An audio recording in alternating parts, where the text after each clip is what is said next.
Bring the new season to life in this magical sleep story, perfect for enjoying on or near the vernal equinox. Sleep and Sorcery is a folklore and fantasy-inspired sleep series. My name is Laurel, and I'll be your guide on tonight's fantastical journey.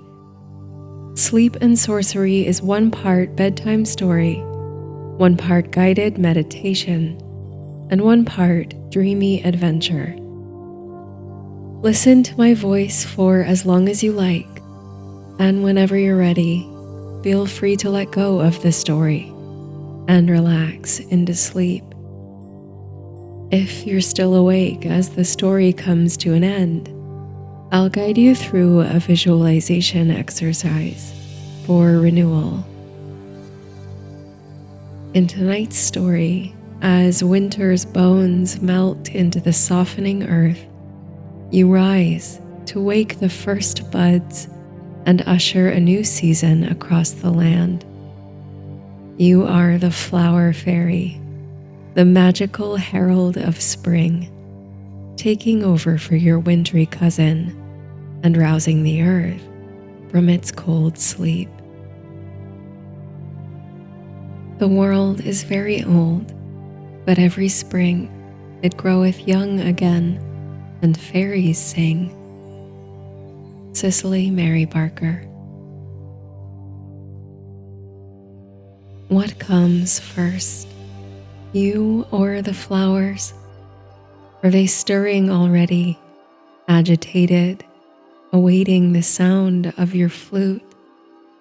Or do they lie dormant all winter, inert and uncalled, until you've awoken? Either way, you could swear upon waking that the scent of snowdrops is already upon the breeze.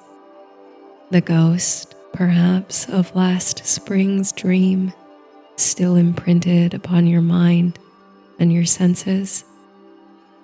3 seasons of sleep seem to have rushed by in a wink, the earth turning slowly under your frame.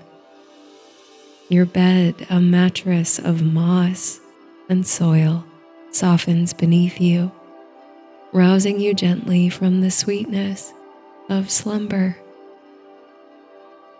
You brush particles of frost from your eyelashes. They melt to dewdrops at your touch, the tenderest kiss of warmth. Those flakes were left behind by your kin, the frost fairy, who at this very moment is likely settling down after a long winter. Pulling a blanket of fallen leaves overhead, melting into the ground like the last snowfall in the sun's emerging rays. Before you're even fully awake, you take a moment to silently thank your frosty cousin. Winter, as you understand, is hard on all creatures, whether they walk, crawl, slither, or fly. But in its somnolent stillness, there is beauty and deep necessity. Cloaked in crystal, the earth repairs, restores, and preserves.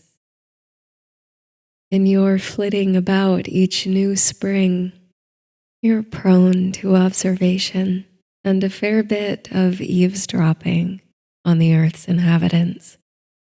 You've watched and listened, amused, since they first gathered round the great fires, making sense of their miraculous world through story and song.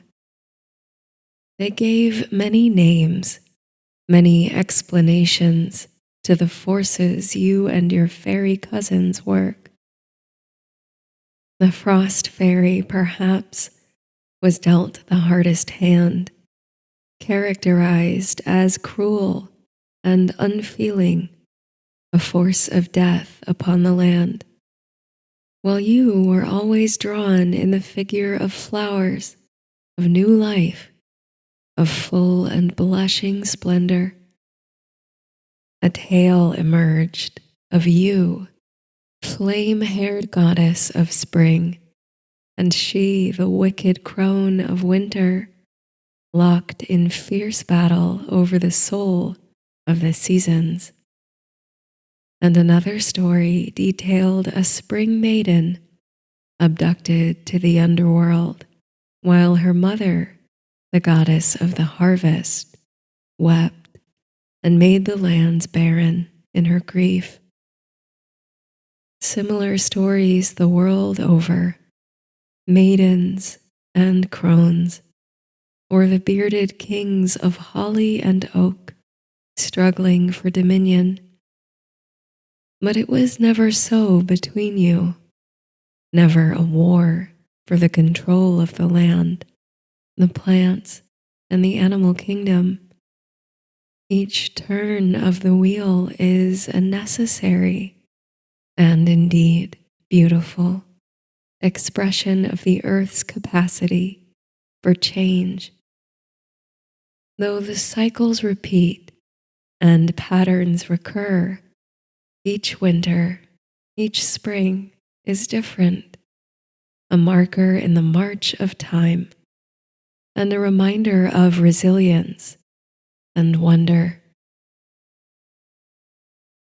You stretch your arms wide and let loose a wild yawn, inhaling the scent of soil and leaves. Your vision is slowly coming into focus. A bright moon sends pearly light across your surroundings, and you smile to see that where you've slept all this past year, snowdrops have emerged, ringed around you in a perfect circle. Green shoots with pure white bell blossoms that dip lightly, bowing their heads toward the ground. You can reach one without standing, and you pull its petals close to your face, squeezing a drop of nectar onto your outstretched tongue. A bit of sweetness to wake you and energize you for the work ahead. Tiny crystals of frost still sugar the ground as you rise, but everywhere you step, it softens and dissolves, sparkling in the moonbeams as it goes. Farewell, you think. Farewell to winter's bones and wonder, the frosty dreamscape you are only ever privileged to behold at the moment of its vanishing. You turn ice to dew, hard ground to soft soil, and snow-blanketed forests to stirring landscapes of potential. Farewell, farewell is on your lips from the moment you wake and echoes sweetly in your mind hereafter. But before you can begin waking the land, you'll need a steed. Unlike some of your cousins, you were born without wings, a child more of earth than of sky. Still, you've come to make friends and allies in your countless seasons, and you can almost always find a friend to ferry you across the world in the name of your important work. You go crunching through the forest, through the last gasp of dwindling snow and ice, under dripping branches and shrubs. You can feel the air warming little by little as you walk, and you whistle softly, an old tune whose origins you cannot remember, in search of friends your size, with wings. You find what you are looking for in the low-hanging, just budding branches of a buckthorn tree. From the spindliest branch hangs a single bright green chrysalis, gleaming in the shafts of moonlight. You whistle gently, willing your song toward the chrysalis, hoping it will wake the little wonder who waits inside. When the tune elicits no response, you guess something stronger may be called for. You cast your eyes upon the leafy forest floor, then let out a small exclamation of joy when you find just the thing you need. You'd never dream of snapping even the smallest of twigs from a living tree, but you consider fallen leaves, sticks, and branches gifts. You pick up an unassuming twig of buckthorn from the ground, holding the end of it to your lips to gently blow. With the force of your intention and a sprinkling of fairy magic, the twig yields, smoothing itself out and hollowing out its insides. Tiny holes cut themselves into the sides of the stick at regular intervals. You twirl the pretty thing in your hands and it responds to the flourish by self-etching intricate designs into the exterior. Leaves and vines, beautifully stylized and delicate. You hold in your hands now a musical pipe. Of the many kinds of tools you've used season after season, this has become a favorite. While last year's alder flute has by now decomposed along with that spring's freshest flowers, this new one, born of buckthorn, shines, awaiting a chance to be played. Angling the pipe toward the shining chrysalis, you play a single note which rings gracefully, echoing through the drops of melting ice and snow. Another note, then a short melody you play until you begin to observe tiny movements above your head. The chrysalis twitches, then shudders, and soon something is emerging. She comes on wings, the same otherworldly green, like bright leaves themselves, and dotted with tiny spots. She floats and flutters, a little ungainly in her newness, but sprightly as the tune itself. A young butterfly dancing to the first notes of spring. The dance is instinctive, a response to the tenderness of the sound, but it is also in a way a covenant, the forging of a compact between you. Through the music, you whisper to her a secret no one in the world knows, your true name. And in the flit and flutter of her wings, she tells you hers. It's in a butterfly tongue you couldn't pronounce if you tried, but it means marigold, like the long blooming flowers that brighten gardens.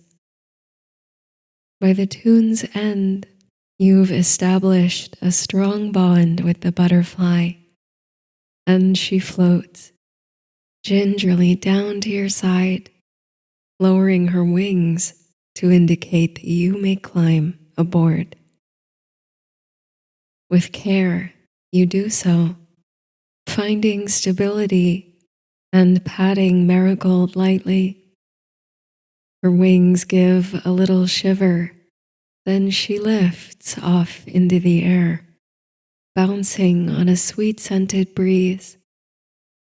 The freshness of it, the freedom of being carried through the silent moonlight is exhilarating. You can sense Marigold's trepidation falling away.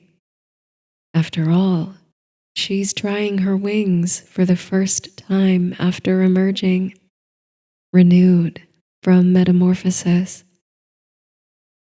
But she moves with such excitement, such thrill at her first flight. You feel blessed to be a part of it.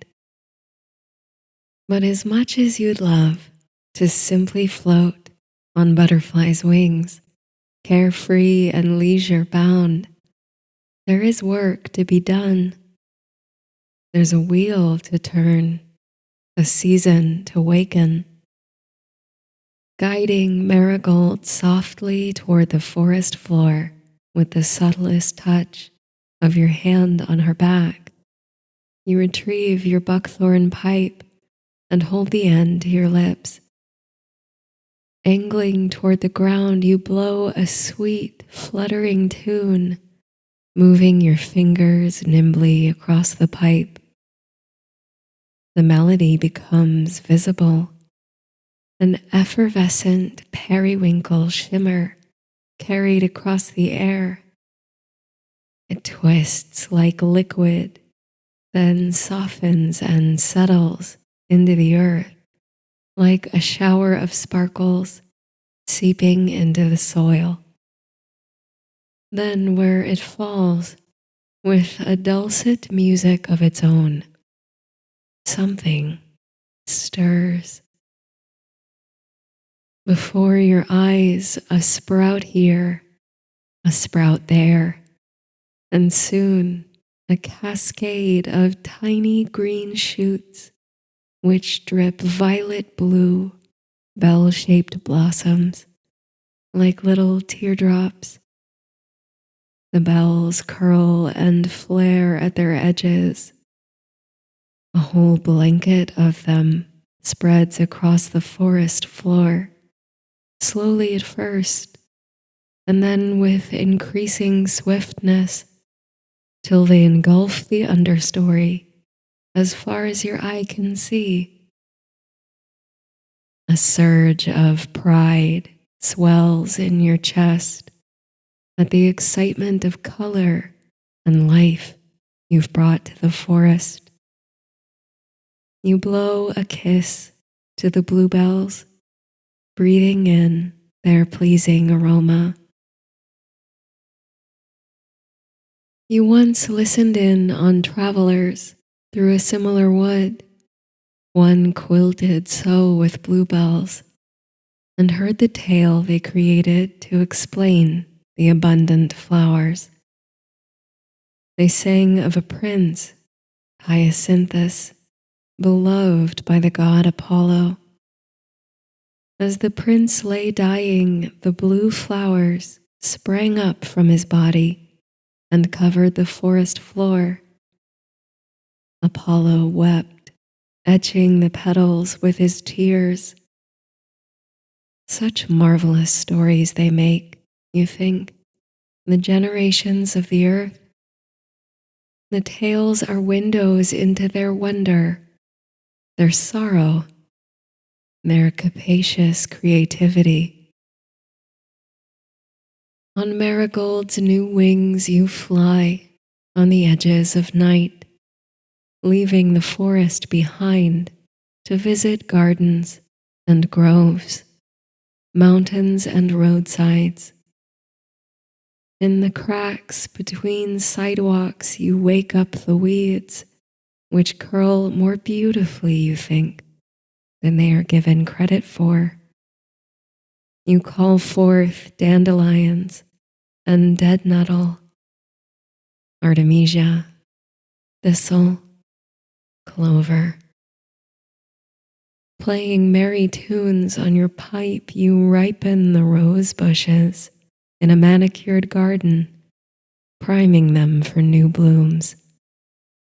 You call up rich purple crocuses and rosy gold hellebore, delicate pink primroses that bloom like the fingertips of dawn.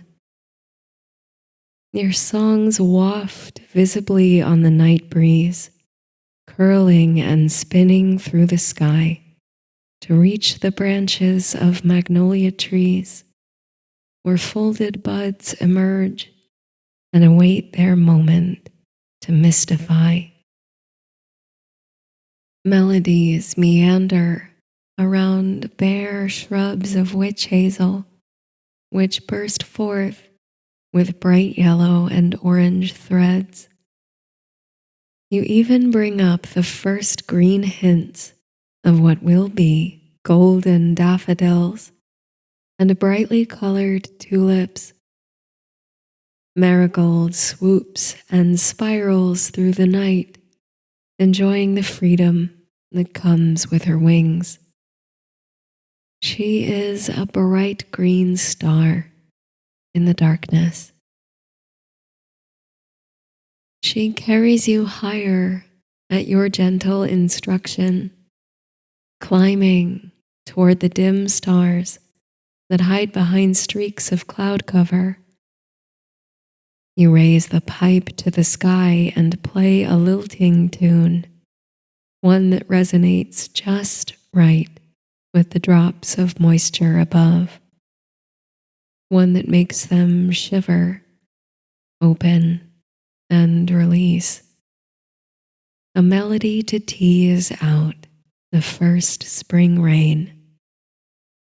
A quiet shower, gentle enough not to bruise the petals of the newest flowers below, but nourishing enough to set the roots happy. With a touch, you impart just a little extra fairy magic to help seal Marigold's wings against the falling water and keep her safe and dry. But you relish the feel of cool raindrops on your cheeks and hair. Rain is the very language of spring, one that speaks to buds and flowers like no other. And you watch as the first drops meet the earth, which seems to hum and laugh in response, welcoming these visitors from the sky, soaking them in, enjoying the nourishment they bring before they're sent back like ghosts to the clouds. There's a feeling of tender anticipation in the hush of this night, one that's all too familiar to you in your work. All around you, the earth and its inhabitants sleep, recharge, and renew, wrapped in their wintry cloaks. But these moments, in the waking of the first flowers, the summoning of spring rains, feel like the early stirrings of one who's dream-tossed. Those shallow levels of sleep just before rising with the sun, where the most wondrous visions play and dance in the dreamer's head. You can sense it all, this collective stirring, the rapid breaths of rabbits snuggled together deep underground, the ruffling of bird feathers, the movement of eyes behind their lids. How many myths are writing themselves in the minds of the sleeping at this very moment? How many will be remembered and passed along when those dreamers finally wake? Your heart smiles for those stories that never make it into human songs, but fade into distant, vague dream memory. For these are the strange and magical stories that sink into the soil, etching themselves upon fairy consciousness. They fill the long sleep you take as you await your season's summons. Those stories feed the soil, the roots, the flowers. They'll be picked up again, of course, by future dreamers, the way the water feeds back in a cycle, in a never-ending spiral. Dawn's first amber rays are feeding fleetly over the eastern horizon. They shift and shimmer, gold to peach to violet and back. The rain shower is over, but drops still cling to primrose petals and gossamer, which flutter in the winds of early morning. You can tell that marigold is growing weary, no longer riding the burst of energy fueled by her emergence from the chrysalis. And you too feel the ache of longing for a bit of stillness, a bit of respite. As the sun glints over the far edge of the earth, you gently guide Marigold downward, looking for a soft place to disembark and catch a morning nap. You find your target quickly enough, glowing white discs like little moons that twine along a garden wall. Those trumpet flowers, datura, emit a candy-sweet smell that intoxicates. Marigold's fluttering becomes more languid, more lazy, and you feel your own head swim sweetly. Here is a soft place to slumber, you think, until you're called to waken spring's waves with more of your enchanting music.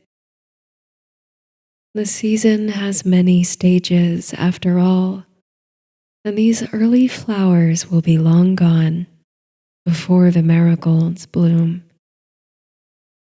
Oh, there is so much to look forward to, you reflect, sliding from the butterfly's back into the bell of a datura blossom.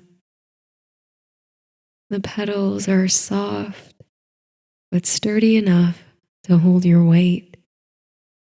The butterfly hovers at your eyeline for an instant, as if to assure you that she'll meet you here again when it's time to get back to work. Then, dipping slightly as she flies, still finding her wings, she goes in search of nectar. As for you, pipe in hand and soaking up the sun's first glimmers, you sink into the softness of the flower petals, curling yourself into the cup of the blossom. Snug and warm as it is now, this flower is prone to close as the morning crests, and you'll soon be fully enveloped in that soothing, lulling fragrance. Your eyes close like the petals of a morning glory, and a delirious smile drifts across your face. You settle down, slowing your body and mind, until it fills with nothing but the spectral images of spring's heralds to come. When the witch hazel dies, then there will be lilac. When the hellebore droops, soon will come daisies. When the hyacinth withers, in will march the rose, triumphant. Cascade after cascade of color to liven up this sleeping land. When winter, brought with such kindness by the frost fairy, shakes off its ice and snow, there will be high spring. Not a battle, not a struggle, or some game of death and resurrection, but a passing of the wand, the music, the magic, from season to season. Let them tell the stories, though. This is the last thought that lingers before you sleep. Let their myths and folk tales dream us as gods and goddesses, fierce kings and wise crones. For those dreams, those wild imaginings, keep the magic alive, keep the land enchanted. All the world is now softly astir, on the verge of waking from wintry slumber, and the verge itself is rich with magic. Soon they'll wake like the flowers, with new myths on their lips, watering spring with their wonder.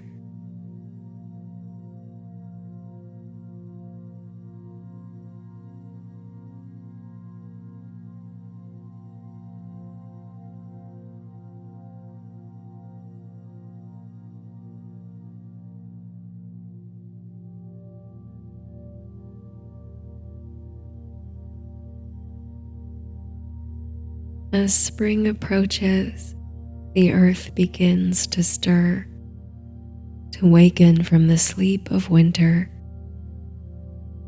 Such wondrous things have happened under our feet during this past season, even when the earth has seemed frozen, unyielding. And now we begin to see the first fruits of that underfoot alchemy.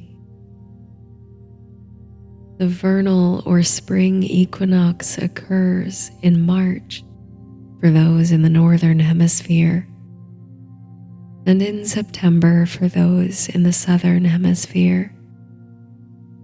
And it's marked by a beautiful balance, when night and day occupy equal hours, sun and moon in cosmic harmony. With this in mind, as you prepare for sleep tonight, I'd like to guide you through a simple visualization exercise to help calm your mind, slow down racing thoughts, and embrace the energy of renewal that comes with the changing of the seasons. First, take a few deep, cleansing breaths. Breathe in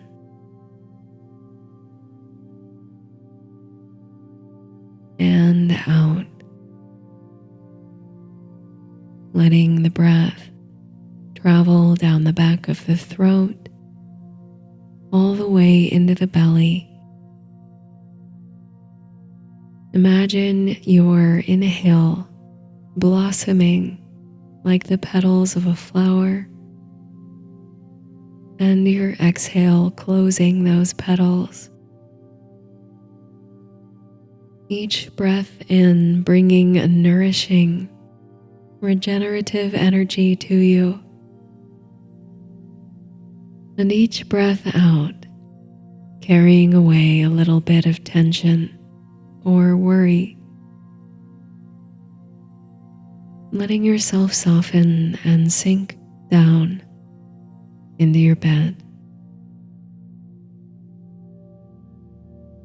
See if you can make your inhale and your exhale equal length, creating an equinox of your own within your body. Maybe you breathe in on a count of 4 or 5 and out on a count of 4 or 5. In with the replenishing energy of the sun,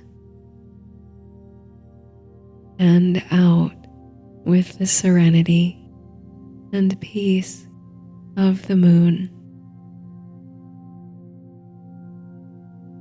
Very good. Keep breathing, finding a natural rhythm and a sense of ease here, while still bringing new waves of relaxation with each cycle of breath.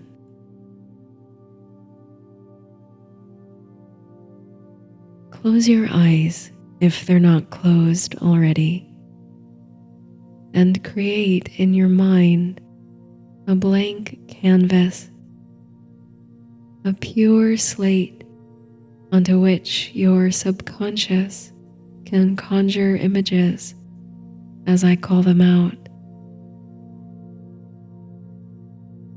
I invite you to visualize each image I describe without thinking too much about it or editing as you go. Just letting the images come to you right away. I will move fairly quickly between prompts so that your mind has little time to perfect or rationalize the image, and instead the visuals come to you purely from the subconscious, allowing you to access even deeper relaxation, reaching out to touch the dream world as you drift closer and closer to sleep. Keep breathing, and we'll begin. Spring rain, wildflower meadow, quiet lake, melting snow, restless roots, wind through the trees, serene waters, moss-covered rocks, river stones, mighty oak tree, tranquil sunrise, butterfly wings, field of wheat, morning dew, bird's nest, reflected sunset, peaceful forest, rain puddles, drifting clouds, night breeze, overgrown cottage, fairy tale forest, sleeping animals, dragonflies, sunlight through the trees, grasses swaying, fairy dust, plants growing through concrete, moon glow, standing stones, forest path, flowers growing through the snow, pink sunset, budding trees, waxing moon, butterflies, peaceful morning, sleeping garden, full bloom, mist on the water before the rain, full moon, starry skies,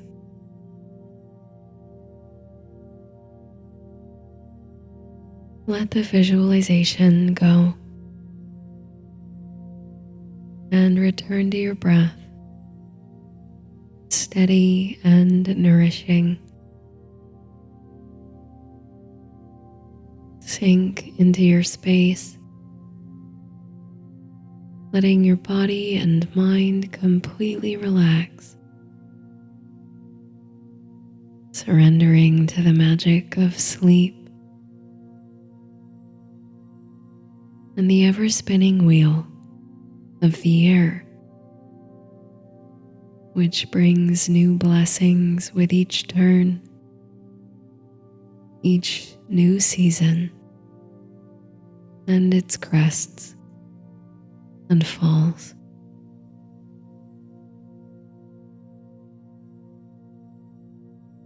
May the promise of spring sweeten your dreams and bring you blessings and renewal.